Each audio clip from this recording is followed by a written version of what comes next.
विश्ववंदनीय Bodhisattva doctor Babasaheb आंबेडकरांच्या विचारांना गौरवनीय महासंघरत्नाची अनुमती घेऊन आपण या पुढचा भाग सुरू करत आहोत. आजच्या भागाचं नाव आहे गुणांचा प्रकाश.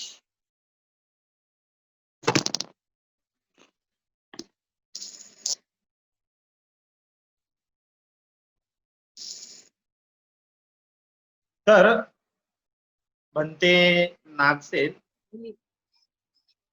यांना राजा मिलिंद म्हणतो. तथागतांनी म्हटले आहे, म्हणते नागसेन, तथागतांनी म्हटले आहे, हे भिक्षू, जर दुसरे कोणी माझ्या धर्माची अगर संघाची तुमच्या समोर स्तुती करू लागेल तर त्यामुळे तुम्ही उगीच भुलून जाता कामा नये. परंतु सैल ब्राह्मणाने त्यांची तोंडभर स्तुती केली असता ते स्वतःच आनंदविभोर होऊन गेले आणि स्वतः चांगुलपणाची अतिशयोक्ती करीत असता म्हणाले, हे सैल, मी स्वतः धर्मराजा आहे.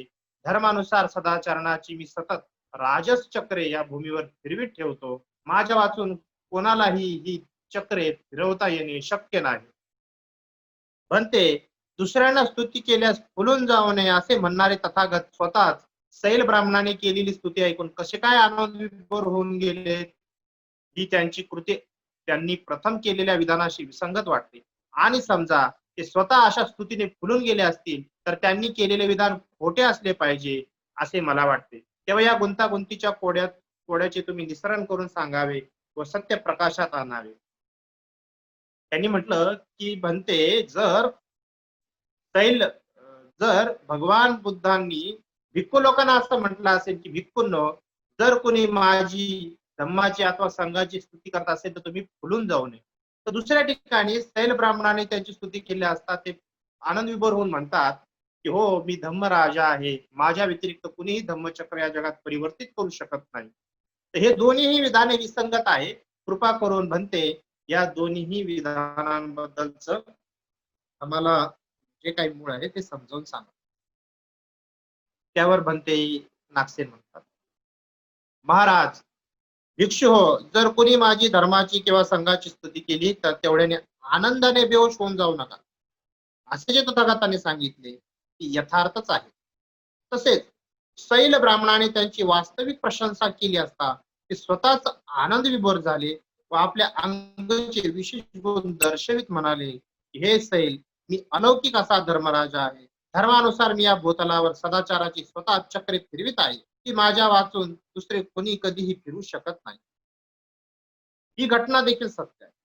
तथापि या दोन्ही पैकी पहिल्या विधानात तथागतांनी धर्माचे खरे स्वरूप, धर्माचे खरे सार व धर्माची लक्षणे सत्याला अनुसरून लोकांना कळावीत म्हणून सांगितले आहे.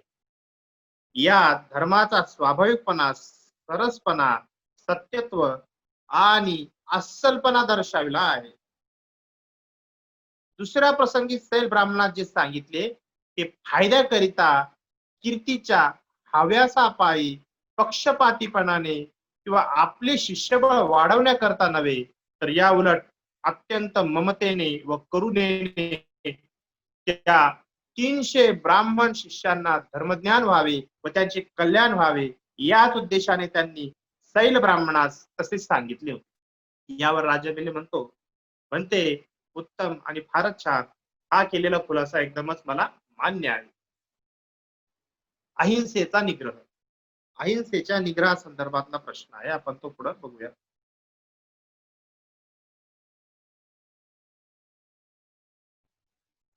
आज कोणी जॉईन नाही झाले वाटतं. लोकांना ती सवय लागली, मेसेज टाकला तर जॉईन व्हायची असं मला दिसतं बरं का. ठीक आहे, पुढे घेऊ. म्हणते नागसेन, भगवान बुद्धांनी असे म्हटले आहे की कोणाचाही घातपात न करता आपसात प्रेमपूर्वक मिळून मिसळून गोडी गुलाबीने राहावे. या उलट असे म्हटले आहे की जो शिक्षेस पात्र असेल त्याला शिक्षा द्यावी, जो सहकार्य देण्यास योग्य असेल त्या सहकार्य करावे. म्हणते हातपाय कापणे, जिवे मारणे, कारागृहात टाकणे, हलाहल करून मारणे किंवा देशाबाहेर हाकलून लावणे हाच ना शिक्षा देण्याचा अर्थ आहे. तथागतांनी असा आदेश द्यायला नको होता आणि ते देऊच शकत नाही, कारण त्यांनी जर कोणाचाही घातपात न करता आपणास प्रेमपूर्वक मिळून मिसळून गोडी गुलाबीने राहायला शिकवले असले तेव्हा ते तथागत असे म्हणूच शकत नाही की जे शिक्षेस पात्र असतील त्यास शिक्षा द्यावी.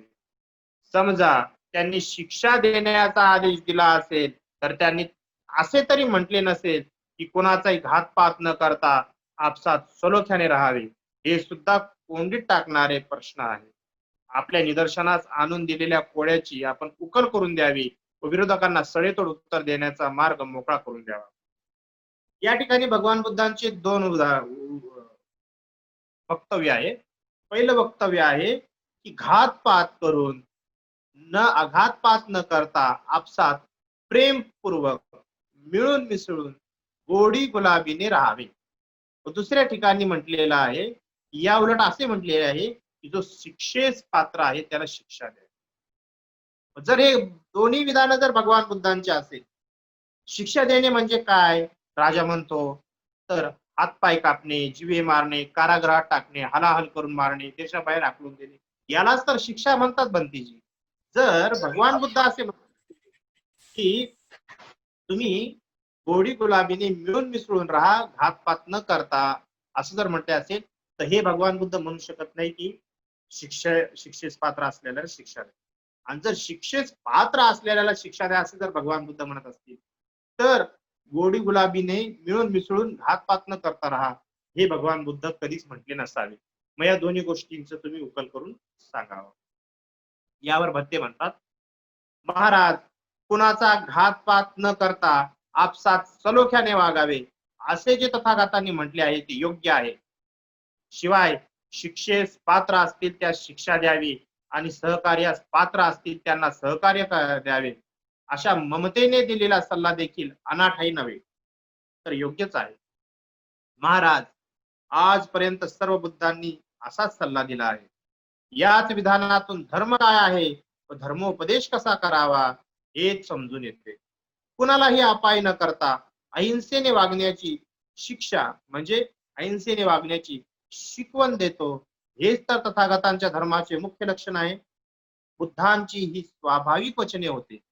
आणि महाराज, त्यांनी शिक्षेस पात्र असतील त्यांना शिक्षा द्यावी असे जे म्हटले आहे त्याचा वेगळाच अर्थ आहे. तो म्हणजे उद्धट चित्ताने दमन करावे, उद्धट चित्ताला दमन करावे, शांत पावलेल्या चित्ताची जोपासना करावी, वाईट विचारांचे दमन करावे, चांगल्या विचारांची जोपासना करावी, मनाचा कलुषितपणा काढून टाकावा व त्या शुद्ध ठेवण्याची शिकस्त करावी, खोट्या सिद्धांताच्या आहारी कधी जाऊ नये, खऱ्या धर्म सिद्धांतापासून कधी पाठ फिरू नये, वाईट संगतीचा त्याग करावा आणि सन्मार्गी विद्वानांची संगत धरावी, चोरांचे दमन करावे आणि सज्जनांचे रक्षण करावे, हा याचा अर्थ आहे. हा याचा अर्थ आहे. म्हणते नागसेन, हा, आता तुम्ही माझ्या सापळ्यात पूर्णतः सापडले असे राजा म्हणाला. मला जे विचारायचे होते त्याचा अर्थ आता आपोआप बाहेर आला. म्हणते, चोरांचे दमन करावे हे तर ठीक आहे, पण ते कोणत्या प्रकारे दमन करावं? ठीक आहे, पण कशा प्रकारे दमन करावे? महाराज, ते म्हणतात, चोराला धमकी देणे उचित असेल तर धमकी द्यावी, शिक्षा करणे उचित असेल तर शिक्षा करावी, देशातून हाकलून देणे योग्य असेल तर देशाबाहेर हाकलून द्यावे, आणि एवढेच नव्हे तर त्यास फाशी देणे योग्य असेल तर फाशी सुद्धा द्यावी. असं कोण म्हणतंय? म्हणते नागसेन. मग राजा म्हणाला, म्हणते, पण फाशी देण्यासारखी कृती बौद्ध धर्माच्या सिद्धांताला अनुकूल आहे काय? जो धर्म करुणा, मैत्रीण, अहिंसा शिकवतो अशा सिद्धांत शिकवणाऱ्या धर्माला फाशी देणे ही कृती अनुकूल आहे काय? त्यावर म्हणते नागसेन म्हणतात, नाही महाराज. मग राजा म्हणतो, तर मग बौद्ध धर्माच्या सिद्धांताला अनुकूल ठरेल त्यासाठी चोरांचे कसे दमन करावे? याच्यावर भंतीजी म्हणतात, महाराज, चोरांना जी शिक्षा दिली जाते ती बुद्ध धर्माचा आदेश आहे म्हणून नव्हे, तर त्याच्या स्वतःच्याच वाईट कृत्यामुळे होय. महाराज, कोणत्याही बुद्धिमान निरपराधी रस्त्याने जाणाऱ्या माणसाला पकडून ठार करा असा आदेश बुद्ध धर्म देतो काय? मुळीच नाही बनते. का नाही? का की त्याने कोणताही अपराध केला नाही. महाराज, त्याचप्रमाणे चोरांना जी शिक्षा केली जाते ती बुद्ध धर्माचा आदेश आहे म्हणून नव्हे, तर त्याच्या स्वतःच्याच वाईट कृत्यामुळे होते. यात बुद्ध धर्माचा काय दोष? राजा म्हणतो, नाही बनते. आम्हाला पाहण्यात येते की भगवान बुद्धांनी दिलेली शिकवण सर्वथा उपयुक्त व कल्याणकारी अशीच आहे. बनते, आपण सांगितले की योग्य असेच आहे, हेच मला आता कळून चुकले. या असं बनते नागसेनाला राजा मिलिंद म्हणत आहे. तविरांना संघातून काढणे या संदर्भात आहे. म्हणते नागसेन, भगवान बुद्ध म्हणतात की माझ्या मनात कोणाविषयी क्रोध नाही. भगवान बुद्ध काय म्हणतात? माझ्या मनात कोणाविषयी क्रोध नाही, की मत्सरही नाही. परंतु त्यांनी स्थवीर सारीपुत्र आणि स्थवीर महामोगलायन यांना त्यांच्या सर्व 6 ध्यानी भिक्षू समवेत विहारातून घालवून दिले होते. म्हणते, तथागताने असे कोणत्या भावनेने केले? क्रोधामुळे की आनंदातिशयामुळे? ते सांगावे. म्हणते, त्यांना जर क्रोधामुळे असे केले असेल तर त्यांच्या मनात क्रोध उरलाच नव्हता असे म्हणणे शक्यच नाही. आणि जर आनंदाने असे केले असेल तर याचे काहीच असे कारण सापडत नाही. त्यांनी अज्ञानवश असे केले पाहिजे. या कोड्याचे सुद्धा आपण निसरण करावे. भगवान बुद्ध म्हणतात की माझ्या मनात कोणाच्या विषयी क्रोध किंवा मत्सर नावाची गोष्ट राहिलेली नाही. परंतु स्थवीर सारीपुत्र आणि स्थवीर महामोगलायन या दोघांसहित त्यांनी 6 अध्यायी जेवढे भिक्षू होते त्यांना विहारातून घालवून दिले होते. याचे कारण काय? म्हणजे त्यांनी क्रोधाने केले होते की आनंदाने केले होते? जर त्यांनी क्रोधाने केले असेल तर या ठिकाणी प्रश्नच येत नाही, कारण की क्रोध त्यांच्यात उरलाच नव्हता. आणि जर त्यांनी आनंदाने केले तर असं काही कारण त्या ठिकाणी सापडत नाही. म्हणते ह्या कोड्याचं तुम्ही काय करा? निसरण करा. यावर बनते नागसेन म्हणतात, महाराज, क्रोधामुळे किंवा द्वेषामुळे त्यांनी सारीपुत्रादिकांना काढून दिले नव्हते. महाराज, समजा कोणी एखादा माणूस मुळाला, झाडाच्या पाचराला, दगडाला ठेचाळून पडला किंवा ओबड धवबड जमिनीवर पाय घसरून खाली पडला तर काय ही जमीन त्याचवर क्रोधायमान होऊन त्यास खाली पाडते असे म्हणता येईल काय? एखादा व्यक्ती जर झाडाच्या पाचराला, दगडाला ठेचाळून पडला किंवा ओबड-धोबड जमिनीवर पाय घसरून त्या जमिनीवर पडला, असं म्हणता येईल काय की जमिनी त्याच्यावर क्रोध करून त्याला खाली पाडली? असं म्हणता येईल का? नाही. नाही बनते. या पृथ्वीला कोणाविषयी क्रोध येत नाही, की आनंदही होत नाही. कोणावरती प्रेम करीत नाही, की कोणाचा वैर बाळगत नाही. तर आपल्याच निष्काळजीपणामुळे तो ठेचाळून खाली पडले असा होतो. याचप्रमाणे महाराज, भगवान बुद्ध कोणावरही रागवीत नाही, की कोणावरही प्रसन्न होत नाही. भगवान बुद्ध प्रेम किंवा वैरत्वाच्या सर्व बंधनातून मुक्त झालेले आहेत. त्यांचे सर्व क्लेश नष्ट झालेले असतात. म्हणूनच तर ते सम्यक संबुद्ध झालेले असतात. त्यांच्या स्वतःच्या कृत्यामुळेच त्या भिक्षूंना विहाराबाहेर घालवून देण्यात आले असते. पुढे आहे समुद्राचे उदाहरण. महाराज, महासमुद्राचा असा गुणधर्म आहे की तो कोणत्याही प्रेत स्वतःमध्ये सामावून घेत नाही. एखादे प्रेत समुद्रामध्ये पडले असता तात्काळ ते तटावर येऊन पडतो. महाराज, यावरून क्रोधातिरेकाने समुद्र असे करतो असा त्यावर दोष लावता येईल काय? जर एखादी डेड बॉडी समुद्रात पडली तर समुद्र ती स्वतःमध्ये सामावून घेत नाही तर ती बाहेर टाकून देतो. मग असं म्हणता येईल का की समुद्राने क्रोधाच्या पोटी त्या बॉडीला बाहेर फेकलं, त्याला क्रोध आला म्हणून त्याने ते बाहेर टाकून दिले असं म्हणता येईल का? नाही बनते. समुद्र कोणावर कधी रागवित नाही की कोणावर प्रसन्न होत नाही. प्रेम किंवा वैरत्व या संबंधी समुद्रास काहीही कर्तव्य नसते. म्हणते म्हणे, महाराज, याप्रमाणे बुद्ध कोणावर क्रोध करीत नाही की कोणावर प्रसन्न होत नाही. प्रेम किंवा वैरत्वाच्या बंधनापासून ते पूर्णतः मुक्त झालेले असतात आणि ते सम्यक संबुद्ध झालेले असतात. म्हणूनच त्या भिक्षूंना त्यांच्या स्वतःच्याच कृत्यामुळे बाहेर घालवून देण्यात आले होते. महाराज, ज्याप्रमाणे एखाद्याला ठेचाळण्याची शिक्षा तो खाली पडणे ही आहे. त्याचप्रमाणे बुद्ध शासनात चुकभूल करण्याची ठेच लागते, तो सुद्धा असाच पडतो. महाराज, भगवान बुद्धांनी सारी पुत्राधिक भिक्षूंना संघाबाहेर घालून दिले होते, ते यांच्याच कल्याणाकरिता, सौख्याकरिता, हिताकरिता व त्यांच्याच पावित्र्याकरिता होय. असे केल्याने ते वृद्धत्व, जन्म मृत्यू यांपासून ते सर्वथा मुक्त होण्याचा प्रयत्न करतील. याच विचारामुळे तथागतांनी त्यांना संघाबाहेर घालून दिले होते. यावर राजा मिलिंद म्हणतो, बनते, फारच छान. आपल्या कथनाचे मी सहर्ष स्वागत करतो, असं या ठिकाणी राजा मिलिंद बनते नागसेनाबद्दल म्हणतात. तर पुढे अयोगी कथा सुरू होता महामोगलायन यांचा खून या संदर्भात. महामोगलायन बंदिशींचा खून कसा झाला, का झाला, या संदर्भात आपण बघणार आहोत. तर विषय थोडासा मोठा आहे, तरी घेऊयात आपण.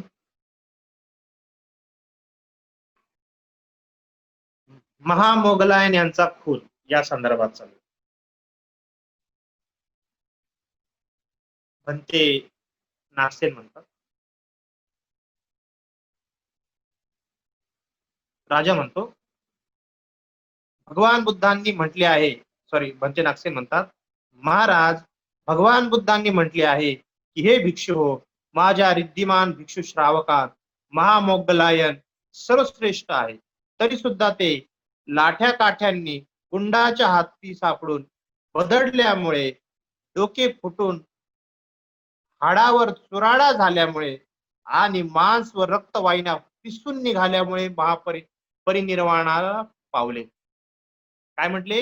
म्हणते म्हणतात की भगवान बुद्ध म्हटलेले आहे, भिक्षू हो, माझ्या भिक्षूंमध्ये महामोगलायन रिद्धिमानांमध्ये सर्वश्रेष्ठ आहे.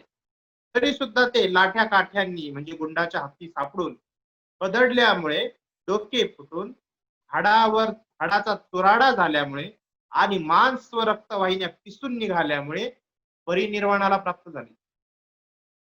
यावर राजा म्हणतो, बनते नागसेन, जर खरोखर महामोगलायन फार मोठे रिद्धिमान स्थवीर होते, तर याप्रमाणे लाठ्या काठ्यांच्या मारामुळे त्यांचे परिनिर्वाण झाले हे कसे शक्य आहे?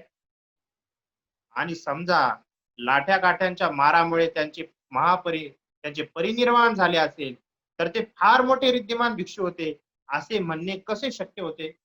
म्हणते, रिद्धिबळाने तर कोणी पुरुष, देवता आणि मनुष्यांसह समस्त संसाराला शरणाधार देऊ शकतो, तेव्हा त्यांनी आपल्या रिद्धिबळाने स्वतःची हत्या का थांबवली नाही? असा प्रश्न राजा मिलिंद बनते नागसेन. यावर बनते म्हणतात, महाराज, हे भिक्षू, माझ्या सर्व रिद्धिमान भिक्षू श्रावकात महामोगलायन सर्वश्रेष्ठ आहे, असे जे भगवान बुद्धांनी म्हटले ते खरे आहे.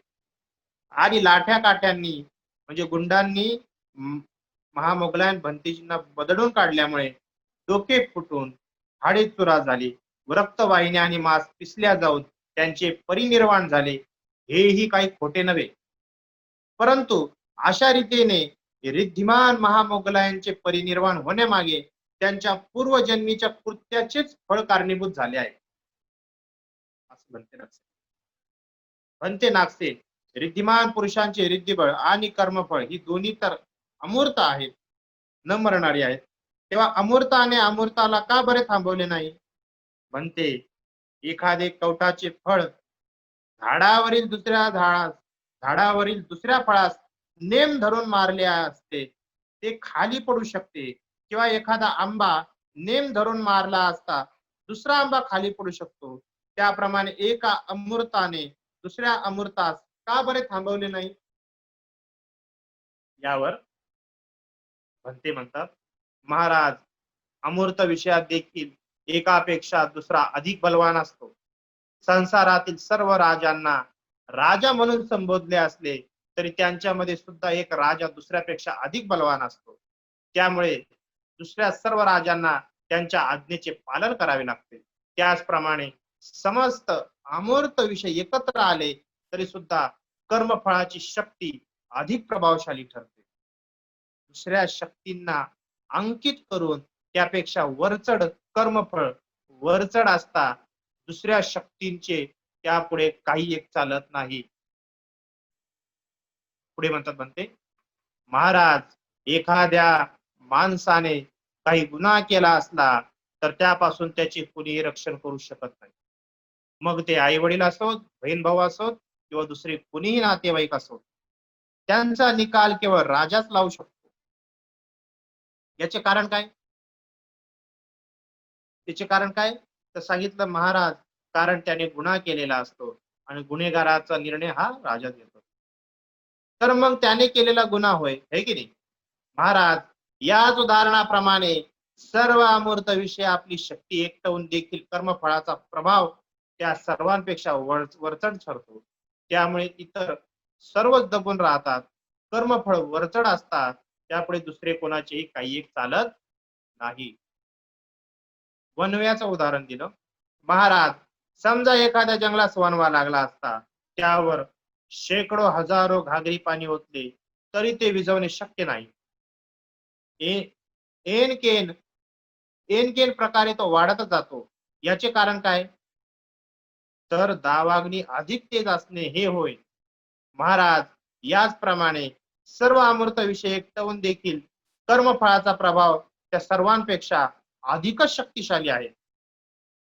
दुसरे सर्व अमूर्त विषय त्याच्या पुढे दबून जातात, त्यापेक्षा ते वरचढ असते. महाराज, याच कारणामुळे महामोगलायन यांचे कर्मफळ वरचढ ठरले आणि त्यांना मारले गेले. मारले जात असता त्यांचे रिद्धिबळ हतवर्य झाले. या ठिकाणी राजा म्हणते बरोबर आहे, अशीच गोष्ट घडली आहे, हे मी मान्य करतो. म्हणजे कितीही मोठं रिद्धिबल असलं तरीही ते तुमच्या कर्मफळांपुढे प्रभावहीन ठरते. म्हणजे तुम्ही केलेल्या कर्माचे प्रतिफळ हे मात्र भोगावेच लागतात, मग तो कोणताही व्यक्ती असो, उपासक असो किंवा कोणी सुद्धा. म्हणून व्यक्तीने दूषित कर्मापासून सावध राहिलं पाहिजे. दूषित कर्म करण्यापासून सदैव स्वतःला वाचवण्याचा प्रयत्न केला पाहिजे. दूषित कर्मापासून वाचता कसं येईल बरं? कसं वाचता येईल? घडणार तर आहेच, शरीराने, वाणीने, मनाने दुष्कर्म होईल, कोणत्याही प्रकारे होईल. मी तुम्हाला एक उदाहरण देतो. आपण आपल्या घराची सुरक्षा करण्यासाठी पूर्वी लोक कुत्रे पाळायचे, नंतर सिक्युरिटी गार्ड ठेवायचे, आता सीसीटीव्ही कॅमेरे लावतात. कशासाठी लावतात बरं? कोणी एक सांग, कशासाठी लावतात?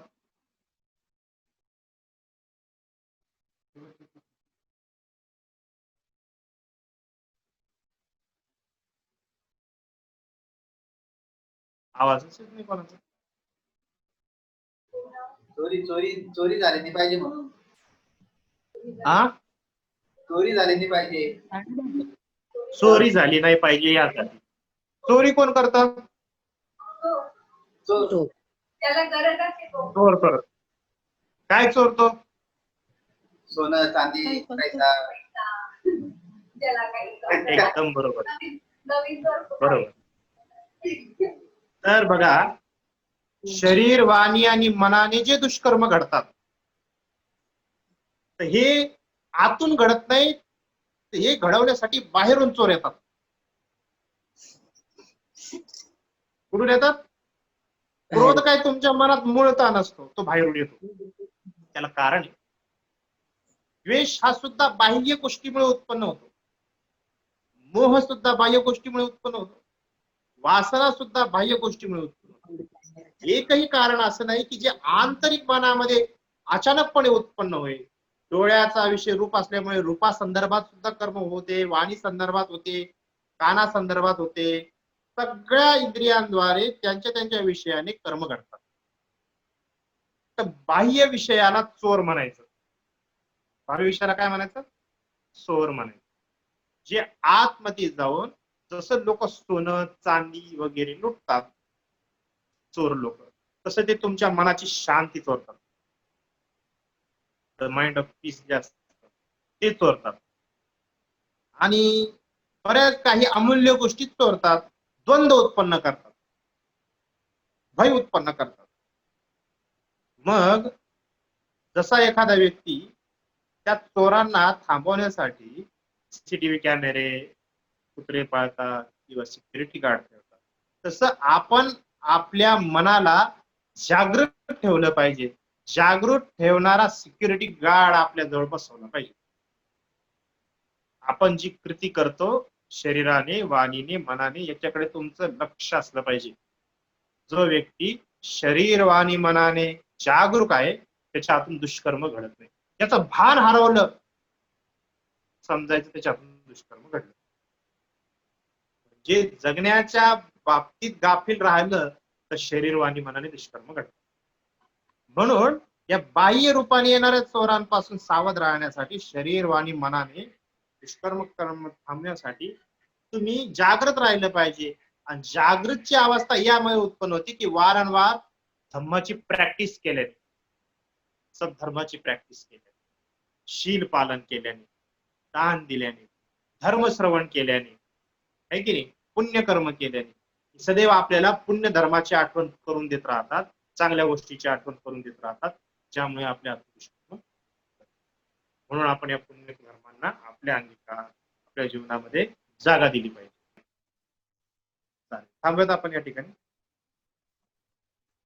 सबिंतेयो विवाज्यंतो सर्वरोगो विनस्ततो माते भवन्तरायो सुखी दीर्घायुको भव अभिवादनशीलांच नित्यं वड्ढापचायिनो चत्तारो धम्मवर्धन्ते आयुवन्नो सुखं बलं.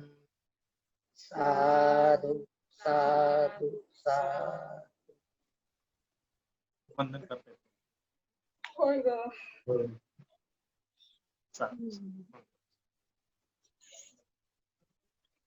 चालेल, काळजी घ्या सर्वांनी. हो. नमो बुद्धाय. जय. जय